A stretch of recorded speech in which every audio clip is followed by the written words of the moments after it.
Good morning, good afternoon, and good evening to everybody out there watching in YouTube. Thank you so much for joining us here tonight. My name is Toby with Mining Ridge Armory. And for those of you who are out there in the internet joining us this evening, we're going to be talking to and interviewing the guys from DSP Armory in Fulton, Mississippi. So we'll go ahead and bring the guys online, bring them up. Hey guys. Hey, Good Toby. evening. Good evening, gentlemen. I was just introducing myself to everybody out there in YouTube and letting them know that we're going to give it we'll sit here and kind of uh, chew the rag for just a minute or two before we jump into the interview to give everybody some time to join. It looks like we've got TJ out there and one other watching. For those of you out there watching, we don't know you're there and who you are unless you actually comment. So that said, feel free to interact with us in the chat you see over there to the side. Let us know that you're out there. Give us a shout. If you have any questions for the guys at DSP Armory as the content progresses throughout the evening, just let us know, and we'll try to work it in. All that said, we're going to give it just another minute to see who all joins. While we're doing it, we'll let the guys from DSP Armory give an introduction and tell us their names, who they are, where they're from, what's going on. We can do that. I'm Ted Chatham. I was the original, founder of DSP Armory back in the day. I'm a mechanical engineer by trade, and back when the first rush hit, I had the bright idea of designing our own lower and doing our own thing. And of course, the way my timing goes, I got on the downhill side of that. But while doing all of that, I had this guy coming in the shop on a regular basis, wanting rifles and trying different things and all. And as they say, Drew liked it so much, he bought into the company. So I'll let Drew introduce himself. I'm Drew Holman. I'm from Fulton, Mississippi. And like Ted said, I was here really from the start, kind of with him, just from a viewing standpoint. And I saw the potential and the quality of the rifle he was building, and just having a interest in rifles and shooting. Got one, and then it progressed to another one, and then it progressed one for my wife. And like Ted said, one thing led to another, and now we're business partners. So many rifles later, here we are. It's many rifles later. So I've got a question for Drew and for Ted, but we'll start with Ted. So Ted, you mentioned that you were an engineer by trade before you started breaking into building rifles and just kind of doing it as a hobby. What type of engineering? Because I know that's like saying I'm a doctor, but there are different kinds of doctors. That's true. I'm a mechanical engineer, so I love taking things apart. I don't always get them back together, but I can get them apart. So when you went into that, when you started doing the whole firearms thing and building out your brand of rifle, did you do that? Did you reverse engineer one and then come up with your own spin on it, or? I did. You could always find forge were the big things at the time. Just started taking some of what I had and going back and reverse engineering them. Getting dimensions, doing some 3D modeling. I did everything in SolidWorks back in the day, and we still use it today. And did some stress analysis, and we did some tweaks to it, and came up with what we liked, and that led from a forged version of it to the billet version of it that we build. We've got the Patriot line, which is all billet, and then we've got and that's in the AR-15 platform, and then we designed our own AR-10, which is the Titan line. So it has grown from there. Good deal. So yeah, I was just curious. I've always wondered about that. Whenever you said you were the engineer, how did that work out? I mean, was it that you had taken something that was more along those lines, or was it that the reverse engineer from a passion, that kind of thing? And so yeah, it makes perfect sense. Drew, you mentioned that you kind of bought into the show and you liked the product, over time, but you didn't mention kind of how the two of you. What was it you did for a living that kind of led you into that? Well, I'm actually in the lumber business. My family's in the lumber business. I'm the fifth generation. So just more or less just a interest in rifles and shooting. and then, word got around that there was a gun manufacturer here in Fulton, and it got piqued interest, and I found out where it was. And then when I realized who it was, I was like, well, I know him. So it just kind of went from there. And then, like Ted said earlier, I spent a lot of time up here with him, and I designed a couple of rifles that we ended up building, and kind of led to where we are today. So with my kind of insight and design, I guess you'd say, we've kind of tweaked his lower over the years and gotten to where it is today. So what do you mean by, if you can share the information, because I know sometimes there's industry specific stuff you don't want to sell or share that's proprietary, but what was it about, like, your portion of the design that he was able to bolt on top of his lowers that kind of made them unique or different? Drew's got a very artistic sense as far as doing little things to just make our rifles look unique, is what I'll say, is what I picked from it a long time ago. And just an eye for detail, and an eye for, we've done a lot of custom stuff over the years as far as coding schemes and stuff like that. And Drew's got an amazing eye for that. And just a sort of a semi-funny part of this, when we first started this business, one of Drew's friends was coming into the shop, and Drew showed up with him one day, and we sat there and looked at each other for 10 minutes like, I know him, and he's like, well, I know you. And it finally got around to, we figured out who each other was, and it sort of went from there. So nice. So which one of you, I have to ask, which one of you come up with the hexagonal design on the front of the magazine well? that was mine from the beginning. We just sort of went with that little hex theme, just to make them different. Like I say, there's only so much you can do to a forged lower, and whatever you can do to it to make it unique is sort of what we've done. And we've got several other designs that are sort of knockoffs of that, or doing things different. It's just a matter of us finding time to do some machining and some design work on them. It's a lot. There's a lot of subtle changes and subtle differences that I mean, for all practical purposes, a lower is a lower is a lower. There's not a lot that you can do to differentiate yourself. So it's the small lines, and maybe we've moved a line here or there, and to give us a little more real estate that you can laser on or something of that nature. But just it's more of the smaller things in seeing them put together and doing and watching from start to finish that I picked up on, and was like, hey, can we do this? And then Ted being the engineer, and with the drawings and whatnot, we made those changes over the course of the years here, and we've kind of gotten it to where we are. But like Ted said, we do have some that we're given time. We'll be making other small changes and differentiating ourselves even more. Yeah. So tell me, Drew, which of all the designs that you've pushed Ted to do through the years for the uppers, like your Cerakotes, your birdsong coatings, your hydro dips, your custom this and custom that, which ones are your favorite and stick out the most? Probably the one here behind us. That's a 6.5 Creedmoor that's Cerakoted, in a snow camo, Cryptek. Okay. Yeah, I know exactly the design. That was actually the third rifle that I had Ted build, and was kind of the one that took us to becoming partners. I had a couple of just standards.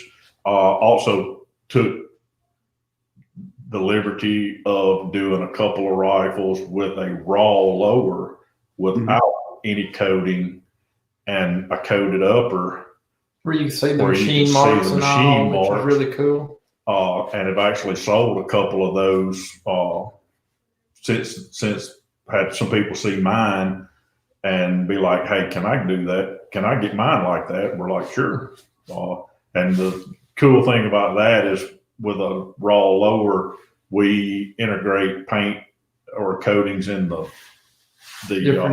fire and safe, and so it gives it some color. It's not just aluminum, but for the most part it is. But gives the gun a unique look because you see the tool marks. Yeah, so I can't remember where. I don't know if it was on your Instagram or if you are or if it was on your Facebook page. Hang on a second. TJ's commenting out here.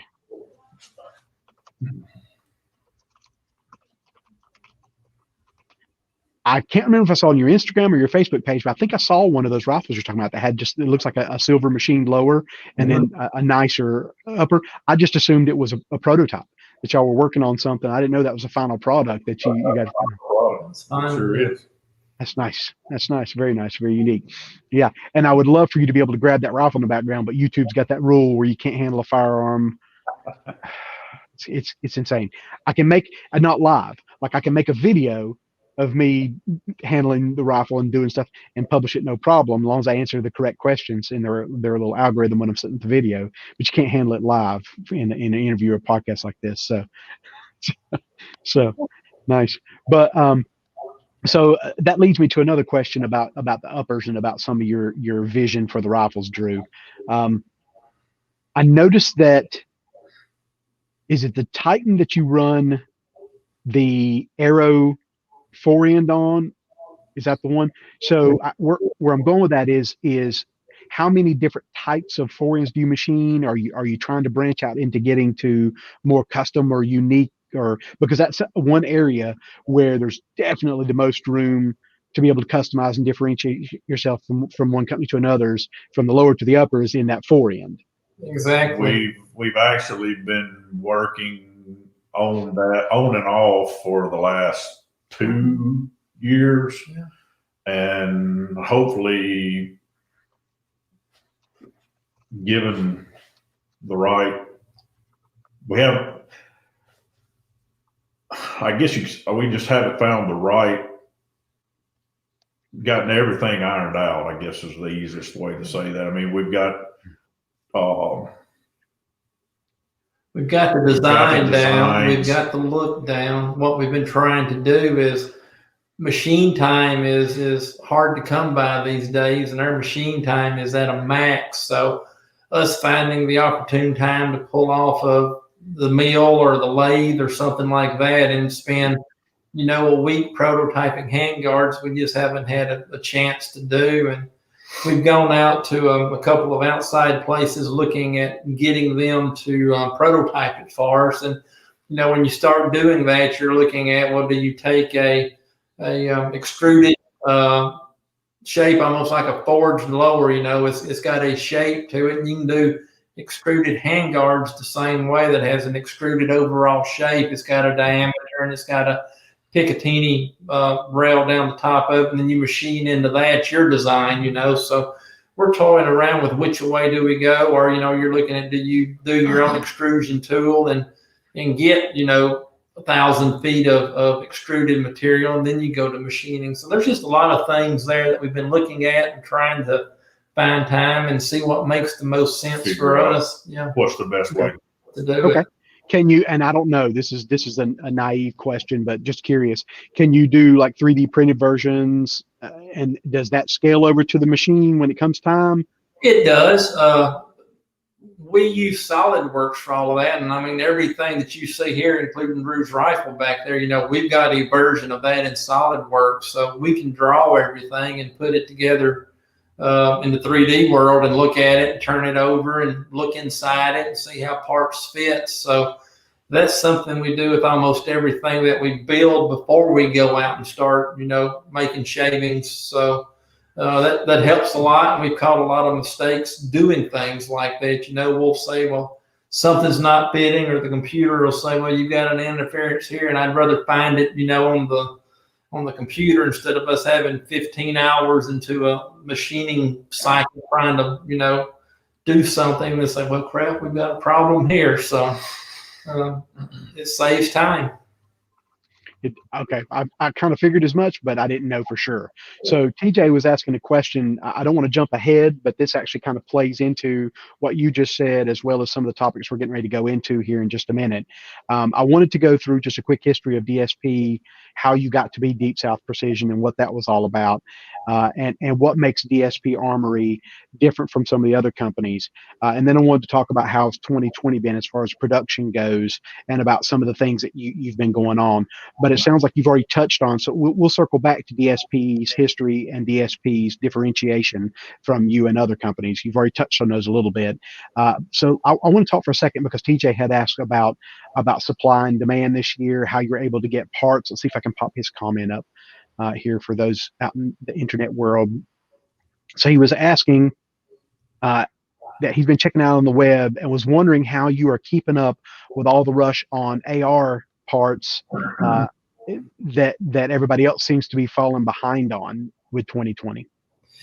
One of the things we've been lucky with is we buy in large enough quantities that, we're dealing with the forgings and all of that if you ever get on their list and get your place in line, you can continue to get parts. So, when we first saw this crazy demand hit, you couldn't find a forged lower anywhere, then you couldn't find bolts or BCGs, or then you couldn't find lower parts kits. So, we struggled with that our own selves, trying to we were working with people, but we weren't, on their list, and we weren't buying the quantities that we're buying now. So it was a big thing of just getting on their list as far as buying parts, and them saying, hey, we've got DSP on the line, and building those relationships. So that has helped us as much as anything. Yeah, the quantity does make a difference. When we first started, we were buying 5 of this, 10 of this, 15 of this, Mm-hmm.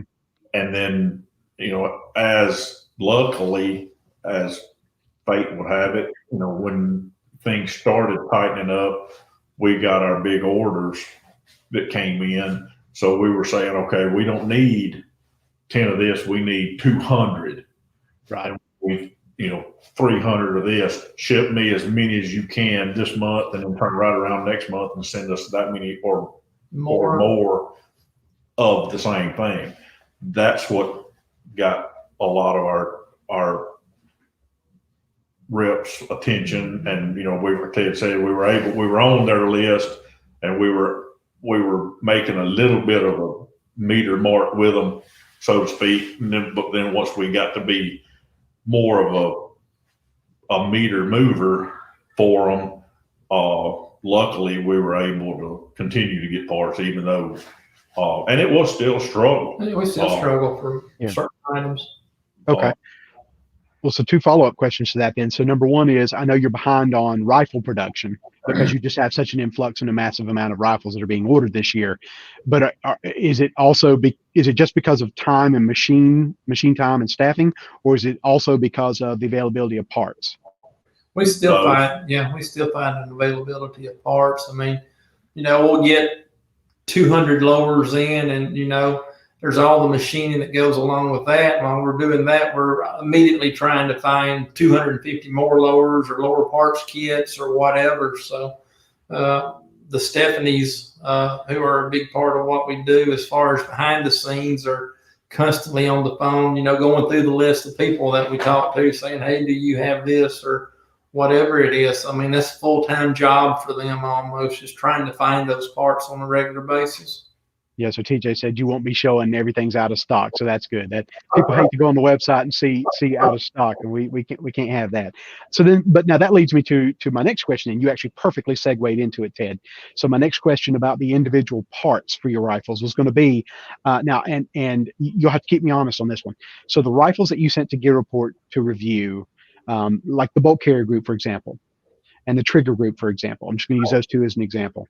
The bolt carrier group was birdsong coated, so it wasn't. So regardless of what was underneath it, of what brand or where you got the bolt carrier group from, you had an additional touch to it before you even were able to put it together into the full rifle. And the same thing, my understanding, with some of the triggers, even though they were quote unquote mil spec, they weren't just your average base mil spec. They were, one step up. They weren't, say, a 3.5 competition trigger. They were one step up. So how's that played into? Are you still trying to achieve that same level of quality? Is that slowing you down because you're having to rely on some other company to do, say, the birdsong coatings or get those triggers in and that kind of thing? Yeah. When we started this, I mean, Drew and I had several conversations about which the market do you want to chase? Do you want to be on the low end of the market, or do you want to bring something higher quality to a market that someone's willing to pay for? And when they get that product, they can immediately go out and shoot a competition with it. And that was some of the small touches that we started adding to our Minuteman rifle, for example. We take the time to thread the bolt that goes and holds your boat hold open. That's threaded. Your forward assist is also threaded. So just small touches like that help differentiate us. We go with a maritime latch on your boat hold open. We do ambi as far as safety right out of the box. We go with a nice pistol grip right out of the box. Trigger is an advanced combat trigger. So we try to put bells and whistles on that rifle that when you get it, you say, oh man, I can go out and shoot a competition with this today if I choose to. So I think that has helped set us apart from some of the other guys. You look at people that are building forge loaders and upper rifles and charging $2,000 for them, and you just sort of scratch your head like, I don't know how they do that. But we try to get a rifle that somebody can afford. You're looking at between $900 and $1,000 to get into the Minuteman, and when you start talking Patriots, you're up to $1,300, $1,400, and if you're talking a Titan, it goes up from there. But with each of those steps, you get something in addition. We use a Elfman drop-in trigger on our Titans, and on our Patriot rifles, we use precision armament, muzzle brakes, and I mean we try to put a top of the line rifle out there just right out of the box. Yeah, me and that muzzle brake had fun. We started some forest fires, but that's a conversation for another day. But literally, unfortunately, started a forest fire. But I was able to stomp it out before it got Washington or California level, thank goodness. But yeah, so you actually segued into, we'll step backwards into what differentiates DSP Armory. But circling back to my question, so yeah, the birdsong coatings and those special nice touches, and the ambidextrous throws out of the box, ambidextrous safety throws and things like that out of the box, does presumably slow you down a little here and there, but overall it makes the product worth the wait.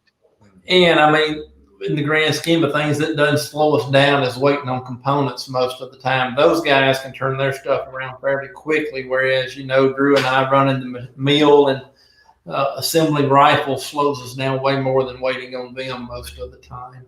That makes sense. Yeah. I mean, if there's only a couple machines, there's only a couple machines. So then that circles back to, you touched on what makes DSP DSP Armory different than a lot of your other rifle companies. I've never personally shot the Patriot, but we reviewed the Minuteman and we reviewed the Titan, so I can speak to the quality of both those firearms. And like you said, what comes with it out of the box, to where you can just pop the box open. And according to your use case, you can go ahead and start shooting competition. The Minuteman, for example, the only thing I have changed on the Minuteman since I got it from you guys was I did put a stock on it. I put a Strike Industries Viper stock on it just because of the style I shoot, and that's the only reason. And then I dropped a 2.5 CMC competition trigger in there just for grins and giggles. It wasn't because it had to have it.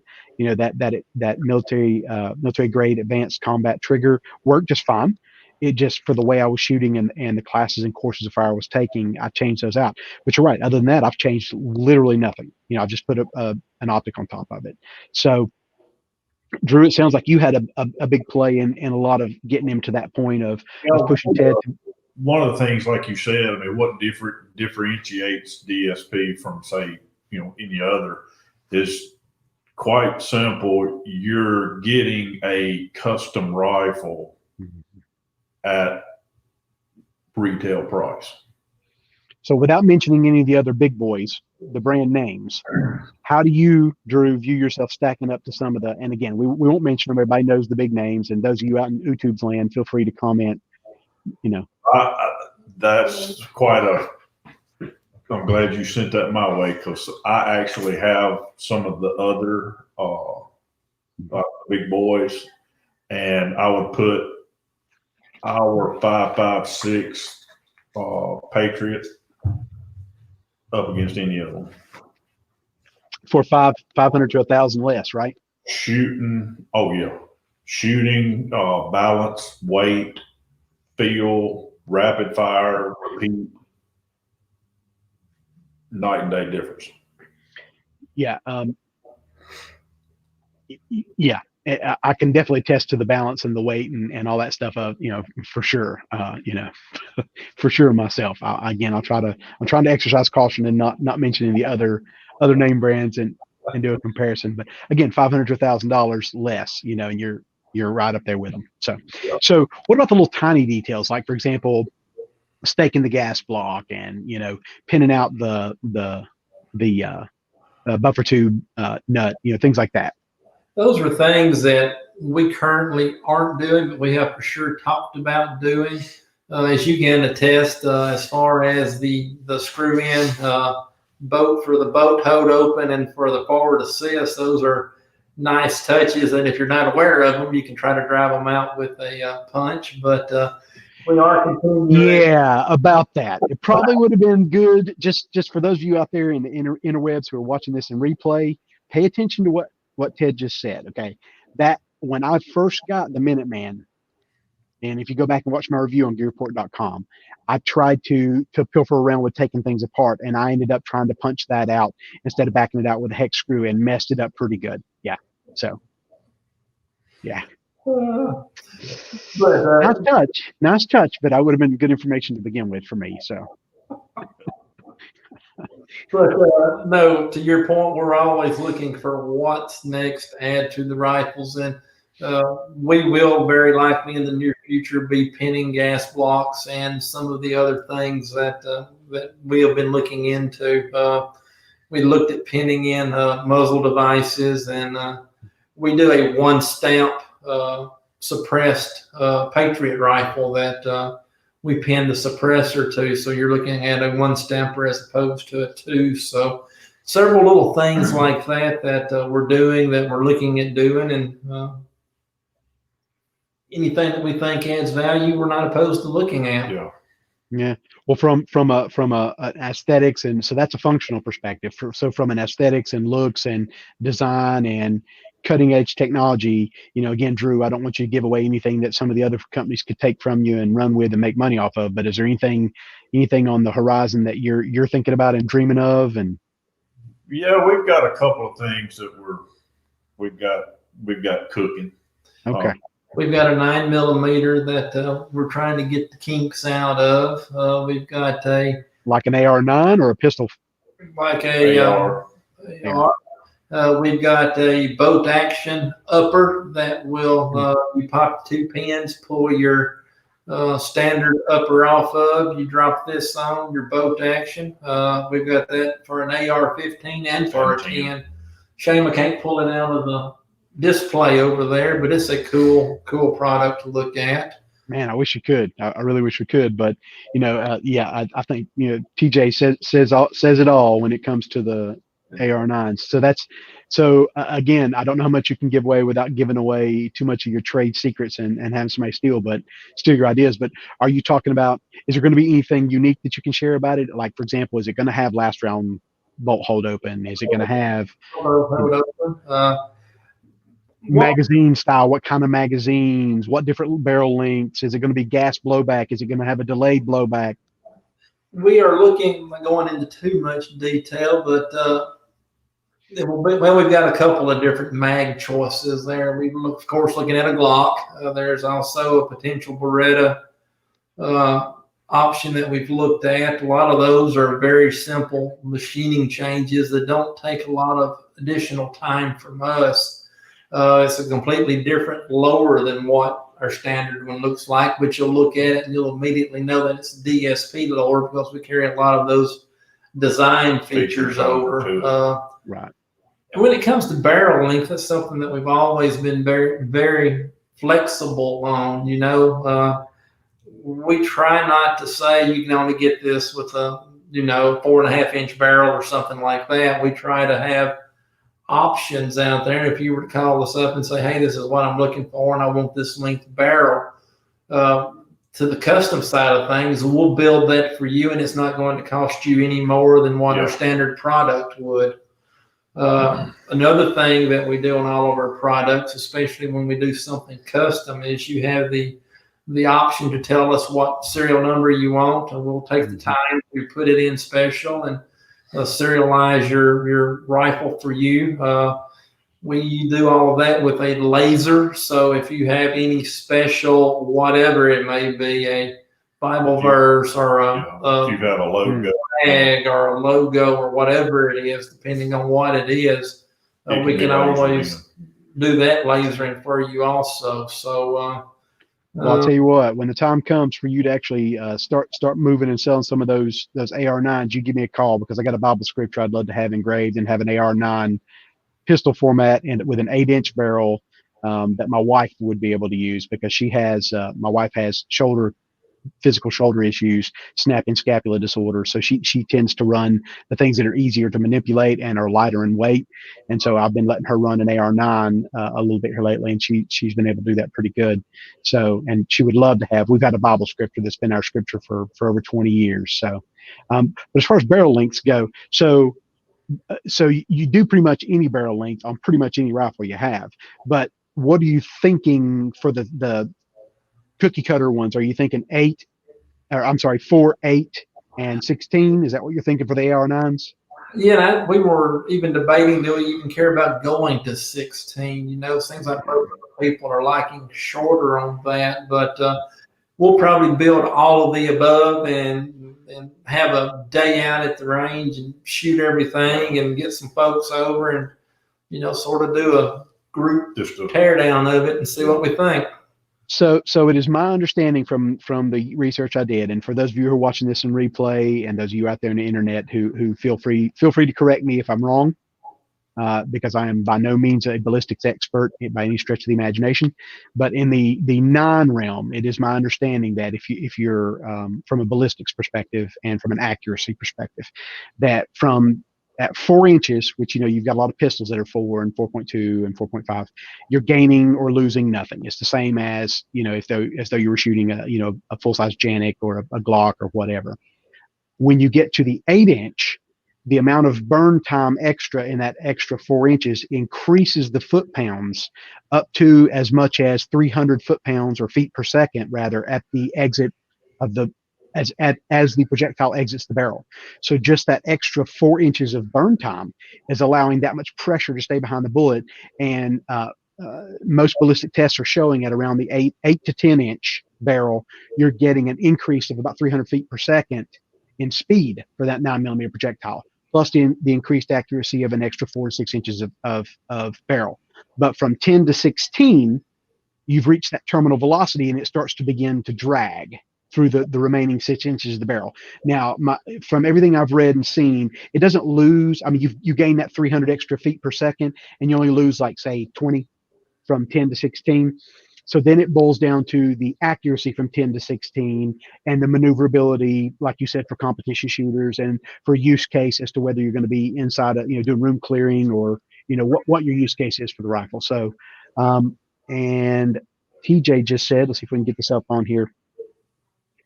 He says that he's a fan of it at 14. So he's got to be the hard one to get along with. We go 8, 10, 16. He's got to go 14. Way to go, TJ. Appreciate that, man. You gotta be hard to get along with. But so that's just my 2 cents for whatever that's worth, which is not a lot. I know ballistics testing and all that when it comes to pistol cartridges, is what y'all call this. All of those accuracy barrels are 4.5 inches long. So that tells you a little bit about what the big guys are looking at. Yeah. You could definitely, talk to some people and get some tests run. I'm sure that could verify that 4 4 to 8, 4 to 10 difference I'm talking about. I know you know a guy. So see, so TJ took it to his body instead of to the length of the barrel there. He said it's because Of course. he's a tall guy. Yeah. Whatever, TJ. You're full of it. Okay. So Drew, back to, I'm going to let you tell the story instead of Ted, because I know Ted told this story probably to 1,000 different senators and 100 different newspapers. But so besides the things you guys have mentioned, and I'm working my way backwards now, we've gone through bios and intros, and we went through what makes you different. So let's work backwards just a little bit and say, we didn't get too much into, you told me the history of how the two of you got together. You told me the history of how Ted transitioned from an engineer into doing the DSP Armory thing. But where did the idea of Deep South Precision come into play? How did your growth as far as getting into the industry, say going to the SHOT Shows of the world, getting your name out there, making the mistakes and becoming what has evolved into DSP Armory, getting that name into the community bigger? How did that history develop for DSP? A lot of word of mouth and a little advertising, and we're still working on that even to this day. Branching out into different avenues, working with different people like the Schooler guys, with you, just doing things like that to get our name out there and where more people see it in different avenues. Social media has been big for us. Has been big for us. Good so deal. It's a change in, almost constantly with with what people are doing. And luckily we've got a couple of people on social media that are good, that use our rifle, and they get posts out and for us. And it's gotten, we're getting out there more, but it's still a struggle to know what's the best avenue to go. And we do this, we try something, and then we don't get any payback, so to speak, and we try something else, and we're throwing as much up as we can and see what sticks. Throw the mud on the wall. Now, we can tell you a lot of things not to do. We're great at telling you what not to do now. Hindsight's 2020. That has been. But keep in mind, it's been the four of us, being Drew and I, and our wives have been here from day one. So it's been a struggle. We've done everything from mop to floors to running to the post office at midnight to get stuff in the mail or whatever it takes. We do it all, but. So which one of the two of you cleans the toilets? I'm just asking. Yeah. That would be one of the Stephanies, but they okay. Yeah. You can say that because they're not in the room. So they'll throw something at us. But yeah, that's wise man. I'd love to see a head stick around the corner of the door and you get hit in the back of the head with a cup of coffee or something. That'd be awesome. Wouldn't surprise me. Okay. It has been big for us though lately. I mean, we've gotten a couple of people, to Drew's point, that are putting our rifles out into some pretty broad areas. Yeah, broad areas that we hadn't been. And we have teamed up with a sales group that covers pretty much the Midwest, Texas, Oklahoma, and all up in that area. And finding the right people to work with has been crucial for us, and finding the people you enjoy working with has been a big thing for us. So we won't go into the horror stories tied into some of that, but that's been huge. Yeah, there's always that always happens, the good and the bad. I mean, in every area, in your sales representatives, in your marketing teams, in your webmasters, in the shooting teams that you choose to sponsor, and and on and on and on. There's always the good and the bad, and unfortunately, there's no way to know ahead of time. It's a very small industry, and it's very close knit and very family oriented. So you can hear word of mouth, but other than that, it's just hard to tell whether you're going to get a winner or a loser. So speaking of winners and losers, other than just being as busy as you could possibly be, how has 2020 been for you? Did you get to go to SHOT Show this year? Or? Well, we were there this year. Of course, it was canceled for next year. Every other show has been canceled for next year. But I think Drew has had the biggest news for 2020. I'll let him tell you that. Yeah, Drew's a grandfather now, so. And how many guns does? She's a little over 2 weeks old, and right now she has at least 4, maybe 5. Grandpa and done right. So the question is, did you give her just a full size one, or did you give her little baby Cricket AR-15s? No, she's got a full size 15, and she's got 3 pistols already. Good deal. That's, I want to ask what pistols, because I'd hate for you to give up somebody else's brand instead of the DSP Armory brand. So I bet you gave her one of the Patriots instead of the Minuteman, right? You gave her a Patriot and 338, yeah, Lapua or something. You got one that she could literally ride on top of. But that's awesome. That's grandfathering done right. Federal these days, though, aren't we? When you said 338, that's been 338 Federal's been popular, right? Coming in this year. That's so weird. With all the ammo shortage, I figured everybody would have fell back to the classics, the 308, the 223 Wild, or 5.56, that kind of thing. I figured everybody'd fall back. That's been strong. The 223 Wild's been strong, but surprisingly, the 338 Federal has held its ground. How's 338 Federal compared to the 6.5 Creedmoor? 338 Federal out to 400 yards will pretty much hang with anything out there and beat most of it, I think. Once you get beyond 4, it drops off like a brick. But short range, it's got the power to put some meat on the ground. Yeah, but I mean, as far as sales go, which one's picking up more? 308 still number 1 for us. Probably always will be. Yeah, I'm a 308 guy. I mean, I'm just that get off my lawn, old man guy. I mean, seriously, I hate to say it, but I am that way. I'm very set in my ways. Very, I want it to be until every military in the world uses 6.5 or 338. Then I'm not interested. So that's just me. But in the back of our minds, that's sort of on our drawing board. We want to take that AR-10 and stretch it out half an inch and start playing with some of the bigger stuff. And, a couple of people have tried it, and you would think they would have had some success, but it's never taken off. We're going to give it a whirl here one day. Yeah, TJ called me out. He just flat out said I was a FUD. No surprise there. Well, that's good to hear. So 2020, the best news is you got a grandbaby. Brought her in. Hopefully she won't remember any of this year. Thank God, because she's too young. Because it's been a year full of weirdness.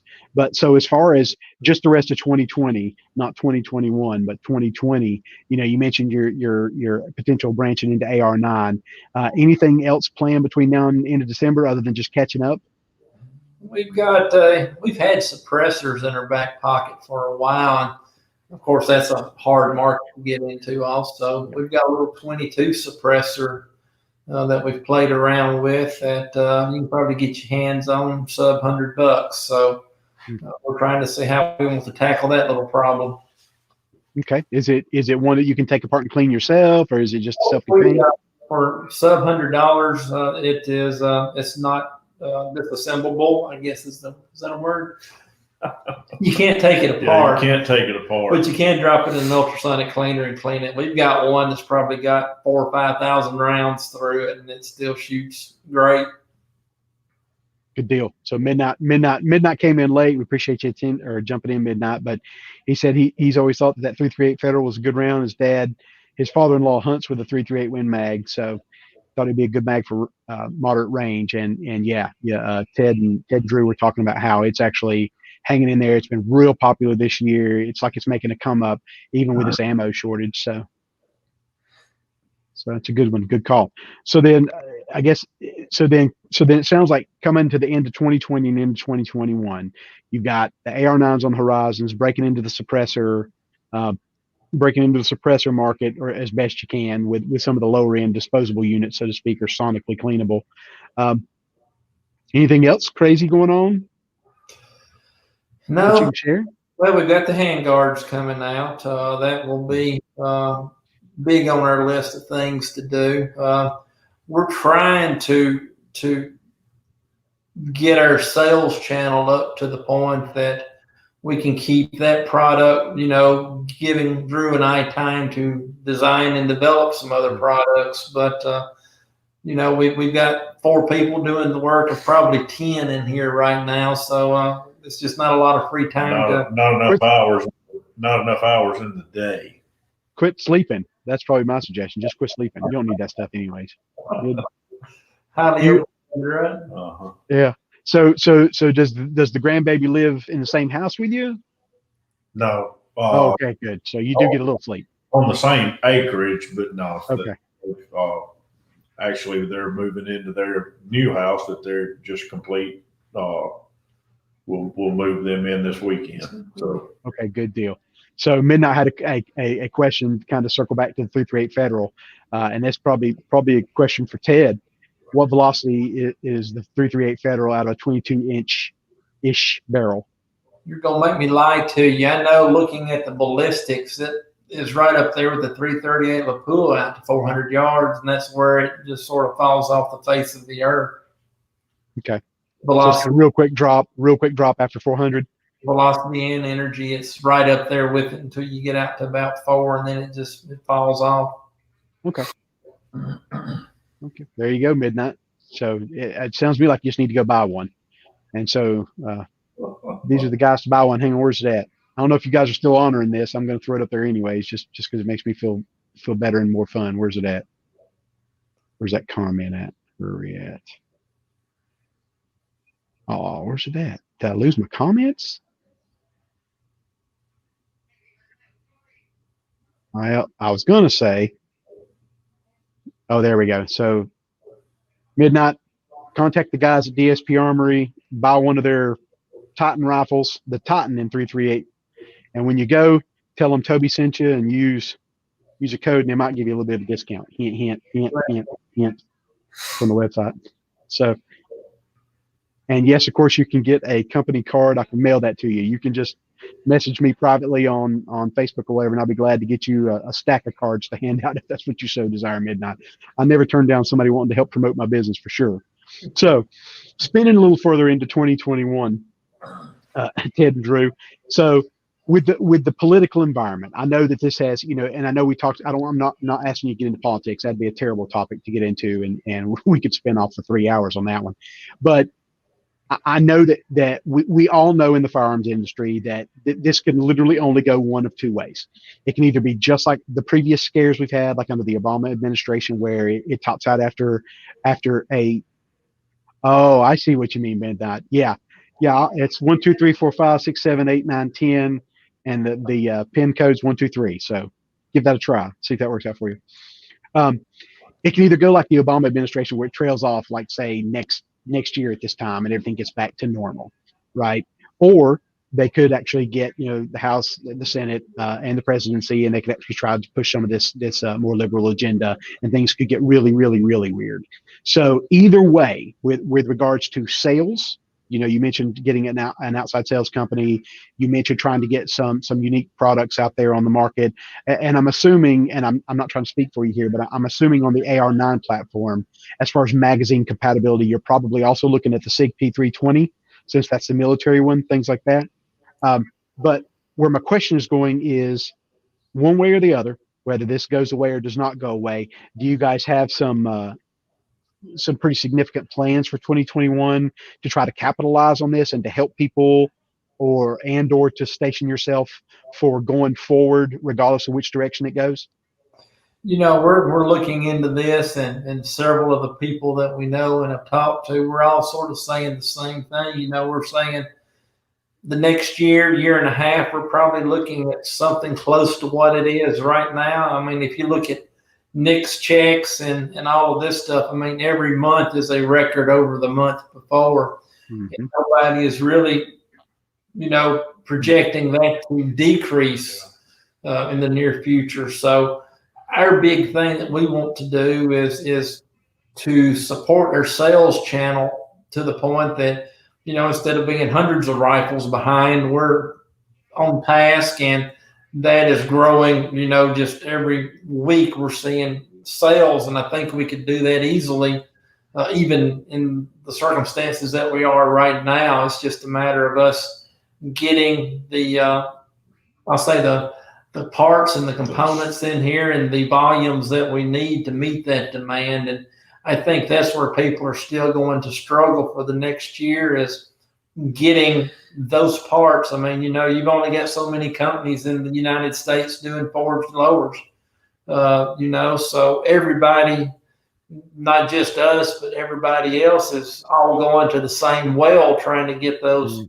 lowers. So there's only so many to go around. Now, I know that we've even been in talks with some folks in England as far as getting forged lowers. So there are other sources to go to, but there you're looking at, you're buying a container load and you're doing all of this stuff. So I mean, everything you look at, there's pros and cons to. So we're not giving up on anything, but and the Stephanies are constantly working the phone trying to find us a source of parts. But I think it looks good for us. Good deal. Okay. So you aren't concerned that you may spin up and get too big like some of the other companies did? I don't think there's enough of us. There's 4 of us now. If we grow to 6, I think we can handle that. But okay, we can get out several rifles a week, with 4 people. And, if we were even to double our size, I think the business is there. And I won't even say short term. I'll say for the next year to year and a half. And, if you come out with a quality product and people start to trust the brand, start to trust the name, trust the people, trust the reviews, who's to say that DSP Armory couldn't be another insert here, if you know what I mean, it happens. And, we think that we've got what it takes to put us out there and to grow the business. So, we're pumped about this. We're pumped about what the next year, well, I guess you don't need to be too pumped about what the next, you know what I'm saying? It's sort of a bittersweet thing there, but we're thinking business will be good for the next year. Good deal. Okay.